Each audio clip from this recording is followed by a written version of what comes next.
Allah ɓe tawata ko ñentinteɓe ɗi fof. lillahi rabbil alamin wa sallallahu wa sallama ala rasulihi alkarim wa ala alihi wa ashabihi wa man tabi'ahum bi ihsanin ila yawmiddin, amma ba'd. yetti Allah subhanahu wa ta'ala ko kanko hana yettede jonnemaji mawɗi huuɓuɗi heewɗi. en seedike ala reweteɗo e gonga si wona o allahu jon ɗi nemaji ɗo kanko tun hawtodiɗo o alanamu. en seedike wondema mouhammadou ibne abdillah ko jiyaɗo makko ko o nelaɗo makko, o timmini nulal ngal, o laaɓani mofta ɗen, o haɓani dina Allah kan, o rewi Allah subhanahu wa ta'ala ha mayde nden tawimo e hoore ɗum. en torki Allah subhanahu wa ta'ala yo ɓeydo yurmede makko nden e hoore o nelaɗo tedduɗo, ɓeygure makko e sahabaɓe makko e kala ñemtidɗo mo ha ñalande joddi gol. rayi jiyaɓe Allah, ɓawo yettugol meɗen Allah subhanahu wa ta'ala, mawnina mo, hula mo, en faala ɓeydodirde ko yowodiri e alhaali ɗan gurdan ɗo. ɗen andi subhanahu wa ta'ala o holli en ka deftere makko wondema o hollay en mandeji makko ɗi,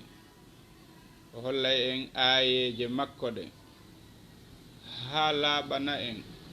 wondema ko kanko woni Allah gongajo on.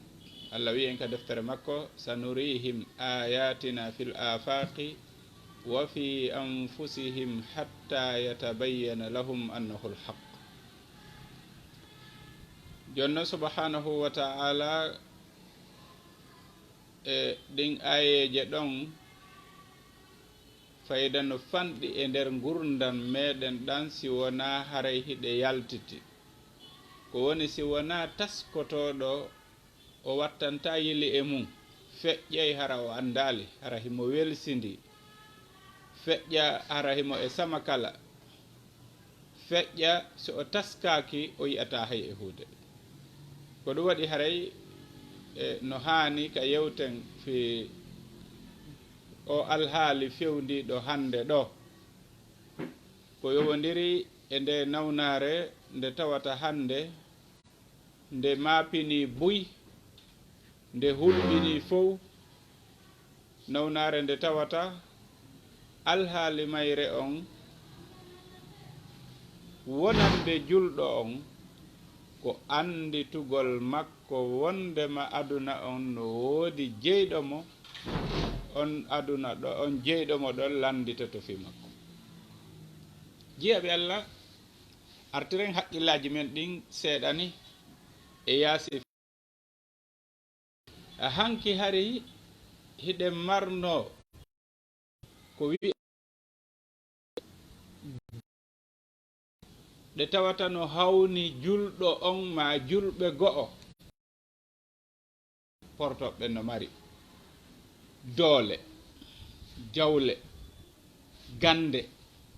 e ko tawata le jam to hon ɗum tojo on. ala o ari o holli en wondema ɗum ɗo fof ko e yiɗango makko kanko Allah subhanahu wa ta'ala.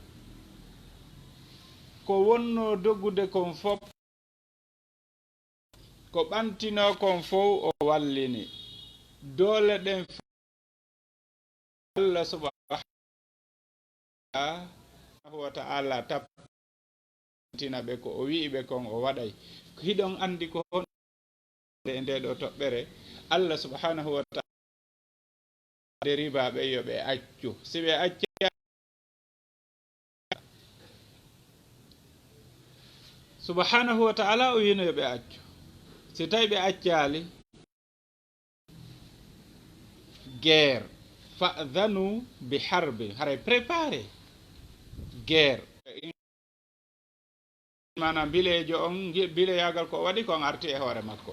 kono mi fala wiide si tawi ɓe eɓɓuno ma population o ma ko non tata e muɗum haray mi andintina an julɗo on nanon hanuɗa ƴettirde muradu ndun go'o hiɗa andi kala ko waɗi taw Allah subhanahu wa ta'ala o tagude leydi e kam o yamirno karambongo yongol windu toɓɓere aranere nden joggito wondema an oɗo julɗo haray toɓɓere ko ɗum ɗo andi Allah subhanahu wa ta'ala ko kanko jeyi gurdanɗam koko o yiɗi kon waɗi ɗo ortojo on hoolike joni aduna on no e juuɗe makko o yahi haa ka lewru o wawi moƴƴinde virus o wawi moƴƴinde mana antidote o waɗi Allah subhanahu wa ta'ala jarribomo ka o woni moƴƴinde ɗon bonirimo nelaɗo mako no aadi darna bayna yaday saa mana adi dargal ngal darade mayele ɗuɗuɗe waɗe taw siko ɗen woni ɗo si tawi ko kañum ni haray yaltitugol imam mahdi ko e nder ko woɗɗa ko lebbi ko duuɓi enen ɗo hawji Allah ko makko kon hawja ñallal gotal ka makko ko duuɓi wulure idan mana haray en andi ɗo ko nelaɗo maki konno gongude tun joni noon arten ka hoore toɓɓere meɗen wondema dargal ngal darade mayele molanaɗe waɗe idan eɗen sutima wadde ko meɗen e Allah moƴƴinti ɗo e lawade ɓay Allah waɗi jiyaɗo fanna manna wonki kinnanga ka de tooñi e bononda o laɓɓinandi o artira nunɗal e peewal e hoore mayri yo Allah subhanahu wa ta'ala yiɗu en tawede ɗum ɗon no yeli yi'ugol laamu no change hettare no waɗi bantal no waɗi mana gonga no arti nunɗal no waɗi mana man foy no yeli yiide ɗum ɗon en yelaki kan enen yi'ugol l'islam no ñaawi e hoore aduna on fof no hani hara hiɗe yeli ɗum ɗon idan toɓɓere tammere nden ko yen andi to wondema ko nelaɗo makuno ɗo ko woni arde ko bushra ko welo welo hara kiti ɗo goɗɗum no arde yeeso mana nde nawnare ɗo woni leydi e leyɗe go'o gasaynoɓe gollude ɓe yii docteur ɓe no mayde ministre ɓe no mayde mana kohoji jani e hooloraɓe buy no mayde idan mana nde nawnare nden no lanna wi e gasi perte janayeje hewɗe ko wi'en ko la'allahum yatadarra'un idan atadarru'u ilallah al inabatu ilallah ruttagol ngol ka Allah yankinana gongol Allah subhanahu wa ta'ala rewgol ngol Allah laɓɓinana mo ko ɗum ɗo woni himme ɓurɗo mawnude mo julɗo on hani waɗude on yo o wonu on neɗɗo wurnitowo ngu aduna on ɓaawo ɗum ɗo feƴƴude idan toɓɓere ɗimmere nden wurnitirgol cuuɗi ɗin e ɓeygureji ɗin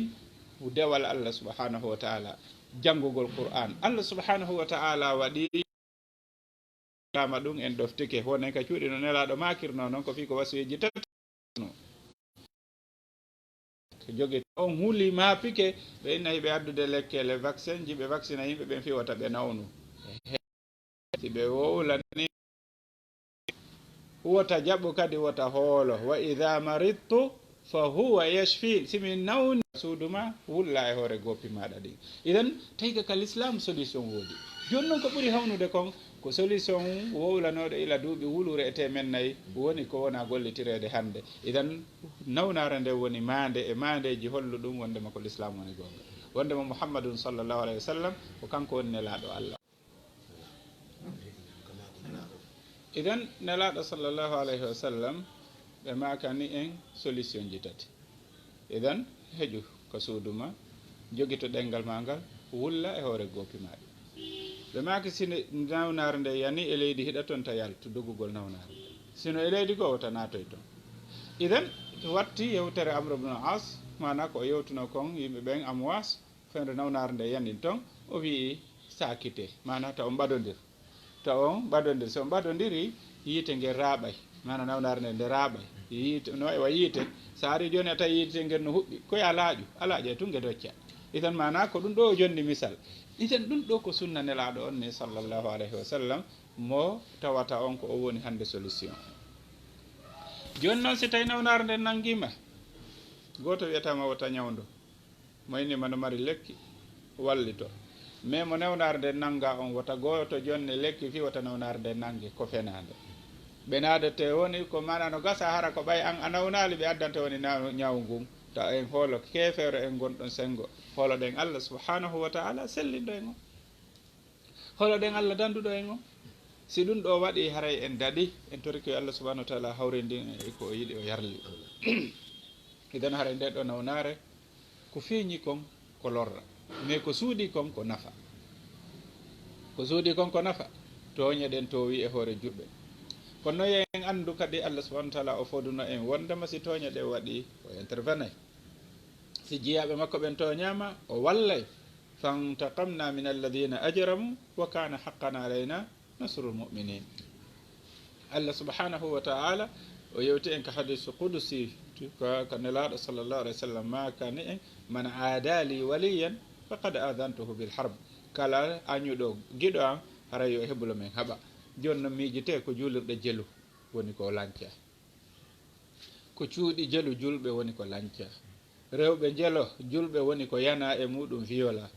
ko jawle beru honto jawle julɓe woni ko détourna mana wallina ma andite société ji l'islam wonnoɗi gollande l'islam darnugol juulirɗo e wallitagol miskinɓe alyatimaɓe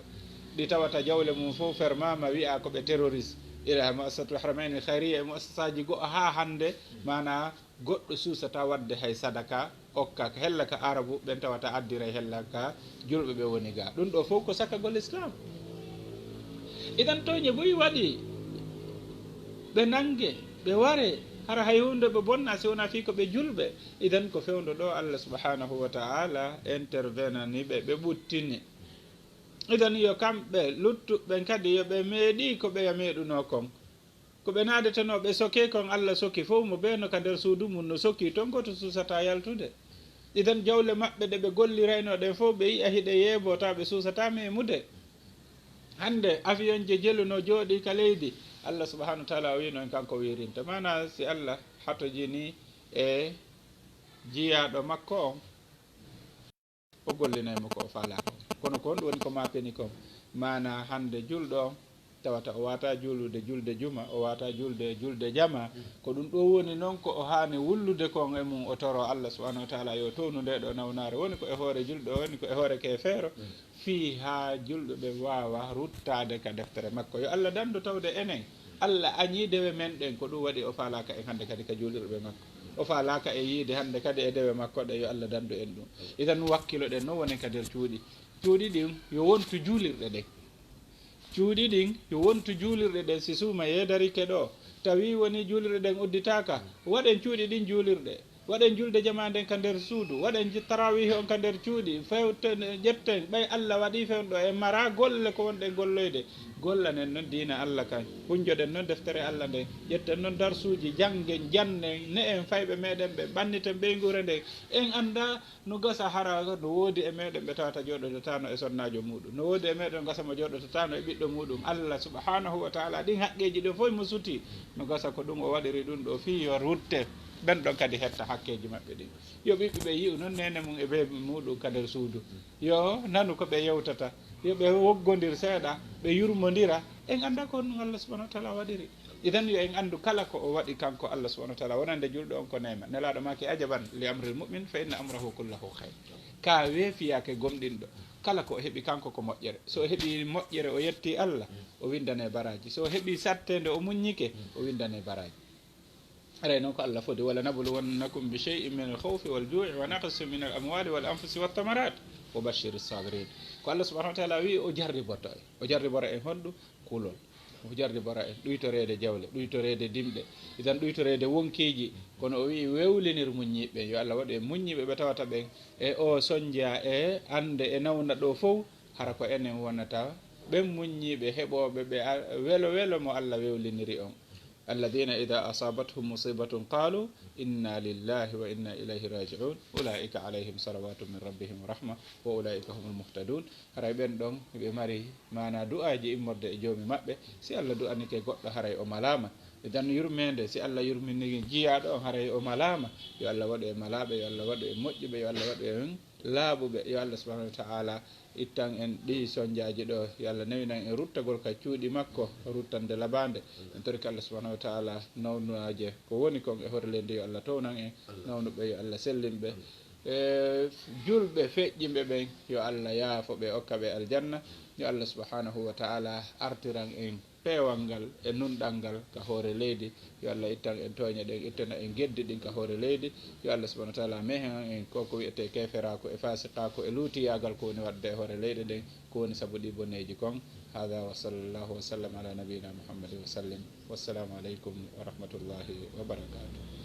ko wona noon ɓe musidɓe julɓe nene gotoɓe ko ɓumaku ɗo ɗe sabbinoɗen no yimɓe makani en ɗo ɗe ɓuuri ko sabbinoɗen kon aɗa en tori allahu taala o yo waɗan ɗum ɗo nafoore mawde e nder muɗum hokka en kadi tuucal ko nunɗugol ngol e wakkilagol nunɗo hakkude meɗen e tagu ngun nunɗo hakkude meɗen e allahu taala o andita nelaɗo makko on ko ardi ɗo ɗe kadi ko fii ye wonu yimɓe nunɗuɓe hulayɓe allah hulayɓe goneji ɗin ɗoftomo waɗa yamaruyeji makko ɗin no te hana waɗirede noon aray ono wonɓe jentade ɓen kadi kala marɗo aray question ko yowiti e yewtere nden ɗo ma question monti ma porno tawa emo wawi landade mo si tawi hawri koko welani en udditude e udditen aray ko embere ɗo fewɗe ni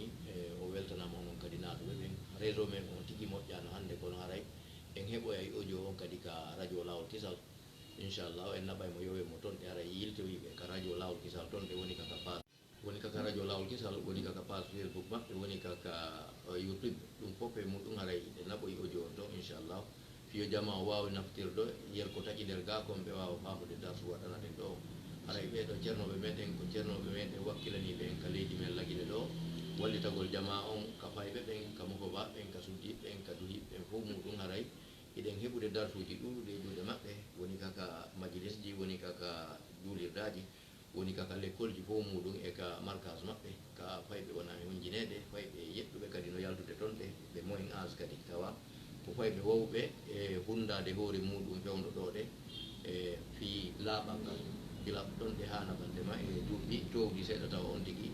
suttali yaasi kin pandi ko ɓen ɗon haɗa ɓurɗen hatto jinde toon fi honɗum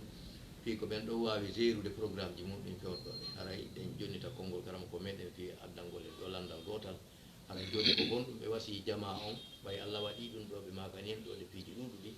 allahu taala on hoddiri en jooɗo joni ka cuuɗi fi ɗo ɗe ɗen andi wano leyɗele go bus e surtout ono wonɓe ka yaasi ɓen sonnaɓe ɓen e worduhiɓe ɓen fof ko yaltoɓe ɗaɓɓoya arsike arta kikiɗe tawa ko gollowo toon ɗe ha menen Afrique ga ɗuɗuɓe amen kadi jembinon e ɗum ɗon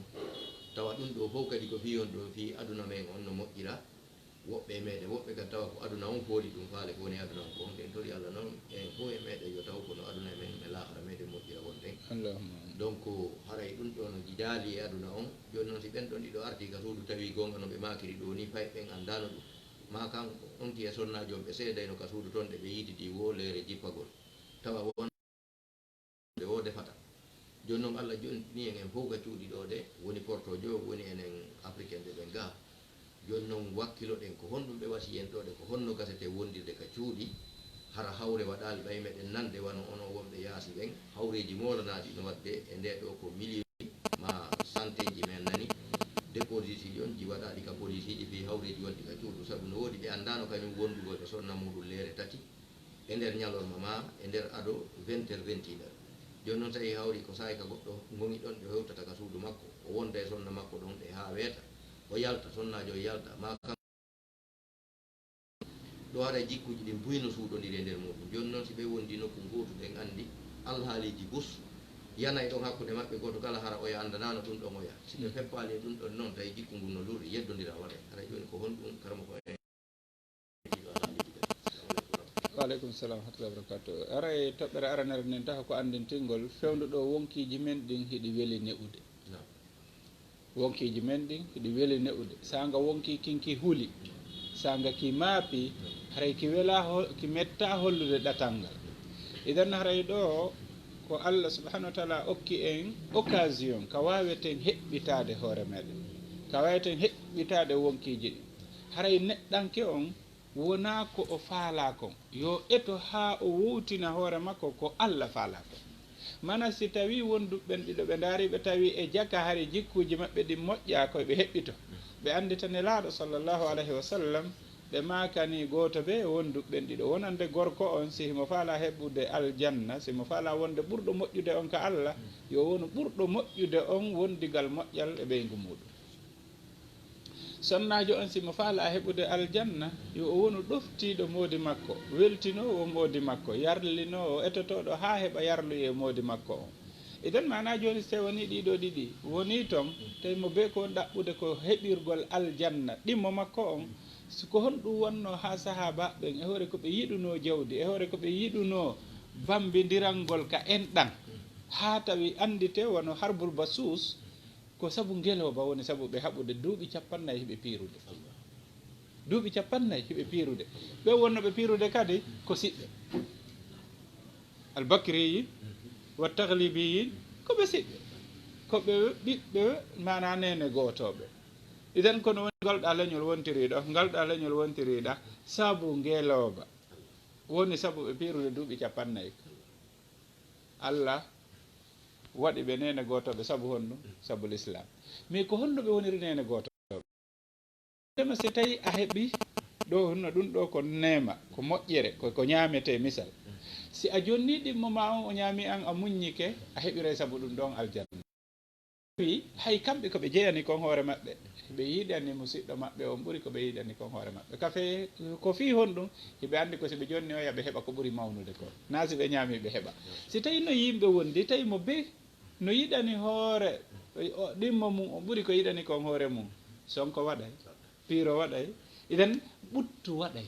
iden ko ɗum ɗo woni jikku mo l'islam ɗaɓɓi o yo neɗɗo on taw ko yiɗani kon jama on no ɓuuri mawnude ko o yiɗani kon hoore makko nelaɗo maki la yuminu ahadukum hatta yuhibba li akhihi ma yuhibbu li nafsi goto mo gomɗen ta ha yiɗana mo siɗɗo mum on ko yiɗani kon hoore mum joni noon so ɗum ɗo woni ka janano hihi suɓiɗoma on no yo o wondu ka nder gurdam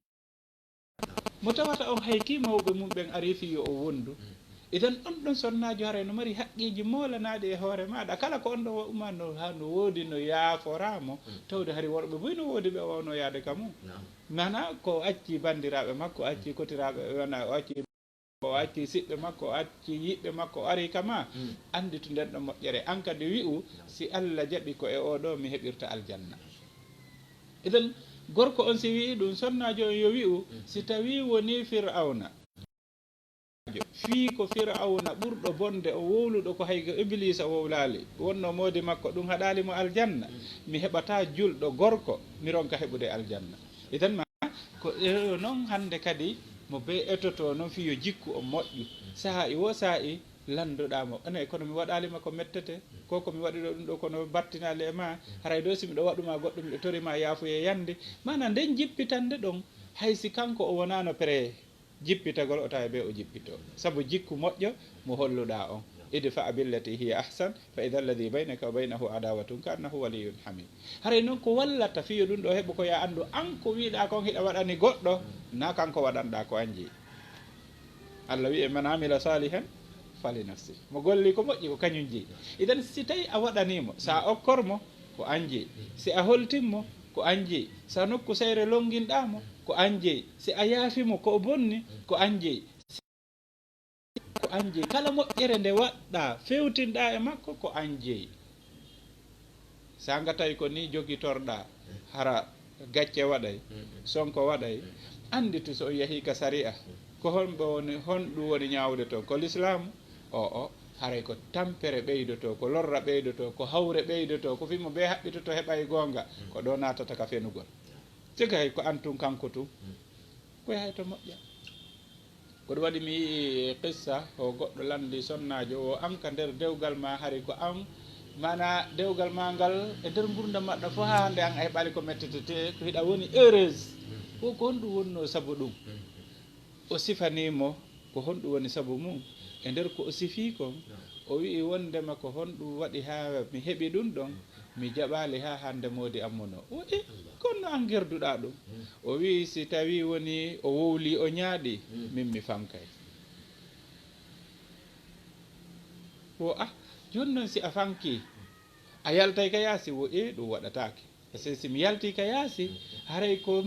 o so'ata wondema mi kontamo goɗɗum ma mi taƴike mo ma mi faalaka mo donc si ɗum ɗon waɗi haray min mi heɓi ella wo joni noon sa yalti ka yaasi a wondiray noon e nder yontere jonte ɗiɗi ta joni a taƴotaka nattaka makko wo ɗum waɗatake na ya wowti modima angal maɗa sina ɗum ñande so o wowti angal maɗa haray hande kadi amala valeur ka makko mana ta jaɓu o wowta angal maɗa o mana sifaji e jikkuji labaɗi sen aroyi hella ka toɓɓere ka wondille ka suudu inchallah ɗon haray tan on no yaaji kono ɓaray ɗo ko wasuye on haray ɗo ko mi wasiyoto goto ɓe ko yo eto o heɓira aljanna ɗimmo makko mo o wondi on ka suudu ka muññanagol mo ka jippitanagol mo ka moƴƴagol e makko kara ko o woni waɗirde ɗum ko fi Allah wona fi yo o wonu kanko tum wona fi yo oya welto na fi yo yimɓe nanu na yo fi yimɓe andu ko fi Allah o woni waɗirde yo Allah newinan e waɗirgol fi Allah jasakumullahu khairan landal ngal labama Allah waɗi yaltino labira ɗon kadi inshallah haray ɗon duwanaɗo weltanaɗo jama o weltan on ka golle moƴƴe ɗoɗe torano en Allah e bowi allahu woɗɗitiñede naware ɗo ɗowanna e jam kayro wal ben haray ɗo akhiru dawana alhamdulillahi rabbil alamin assalamu aleykum en tarki Allah subhanahu wa ta'ala yo Allah hawride ko ide subhanaka allahumma wa bihamdik nashhadu an la ilaha illa anta nastaghfiruka wa natubu ilayk اللهم وفقنا لما تحب وترضى اللهم إنا نعوذ بك من البرس والجنون والجزام وسيء الأسقام يا رحمن يا رحيم يا علي يا حليم يا غفور يا ودود يا ذا العرش المجيد اللهم صل على محمد وعلى آل محمد كما صليت على إبراهيم وعلى آل إبراهيم وبارك على محمد وعلى آل محمد كما باركت على إبراهيم وعلى آل إبراهيم إنك حميد مجيد سبحان ربك رب العزة عما يصفون وسلام على المرسلين والحمد لله رب العالمين